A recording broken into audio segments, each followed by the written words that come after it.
जय श्री राम। अरण्यकांड का 65वां सर्ग। लक्ष्मण का श्री राम को समझा बुझाकर शांत करना। सीताहरण के शोक से पीड़ित हुए श्री राम जब उस समय संतप्त हो प्रलयकालिक अग्नि के समान समस्त लोगों का संहार करने को उद्यत हो गए और धनुष की डोरी चढ़ाकर बारंबार उसकी ओर देखने लगे तथा लंबी सांस खींचने लगे।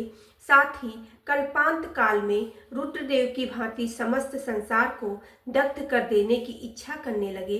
तब जिन्हें इस रूप में पहले कभी देखा नहीं गया था, उन अत्यंत कुपित हुए श्री राम की ओर देखकर लक्ष्मण हाथ जोड़े सूखे हुए मुंह से इस प्रकार बोले, आर्य, आप पहले कोमल स्वभाव से युक्त जितेंद्रिय और समस्त प्राणियों के हित में तत्पर रहे हैं।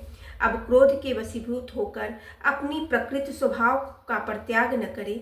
चंद्रमा में शोभा, सूर्य में प्रभा, वायु में गति और पृथ्वी में क्षमा जैसे नित्य विराजमान रहती है, उसी प्रकार आप में सर्वोत्तम यश सदा प्रकाशित होती है।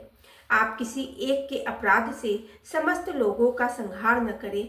मैं यह जानने की चेष्टा करता हूँ कि यह टूटा हुआ युद्धोपयोगी रथ किसका है, अथवा किसने किस उद्देश्य से जुटे हुए तथा अन्य उपकरणों सहित इस रथ को तोड़ा है, इसका भी पता लगाना है। राजकुमार, यह स्थान घोड़ों की खुरों और थके पहियों से खुदा हुआ है, साथ ही खून की बूंदों से सिंच उठा है। इससे सिद्ध होता है कि यहाँ बड़ा भयंकर संग्राम हुआ था, परंतु यह संग्राम चिन्ह किसी एक ही रथी का है, दोनों का नहीं।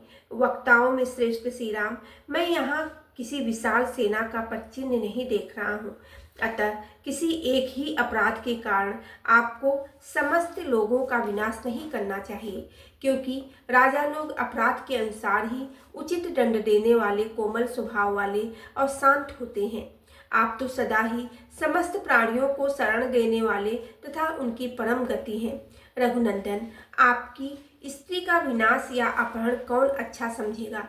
जैसे यज्ञ में दक्षिण दीक्षित हुए पुरुष का साधु स्वभाव वाले ऋत्विज कभी अप्रिय नहीं कर सकते, उसी प्रकार सरताएं, समुद्र, पर्वत, देवता, गंधर्व और दानव ये कोई भी आपके प्रकृतिकूल आचरण नहीं कर सकते। राजन, जिसने सीता का अपहरण किया है उसी का अन्वेषण करना चाहिए। आप मेरे साथ धनुष हाथ में लेकर बड़े बड़े ऋषियों की सहायता से उसका पता लगावें। हम सब लोग एकाग्र चित्त हो समुद्र में खोजेंगे, पर्वतों और वनों में ढूंढेंगे, नाना प्रकार की भयंकर गुफाओं और भांति भांति के सरोवरों को छान डालेंगे तथा देवताओं और गंधर्वों के लोक में भी तलाश करेंगे। जब तक आपकी पत्नी का अपहरण करने वाले दुरात्मा का पता नहीं लगा लेंगे, तब तक हम अपना यह प्रयत्न जारी रखेंगे। कौशल नरेश, यदि हमारे शांतिपूर्ण वर्ताव से देवेश्वरगढ़ आपकी पत्नी का पता नहीं देते तो उस अवसर के अनुरूप कार्य और पाप आप कीजिएगा। नरेंद्र, यदि अच्छे शील स्वभाव, साम नीति, विनय और न्याय के अनुसार प्रयत्न करने पर भी आपको सीता का पता न मिले, तब आप सुवर्णमय पंख वाले महेंद्र के वज्रतुल्य बाण समूहों से समस्त लोगों का संहार कर डालेंगे।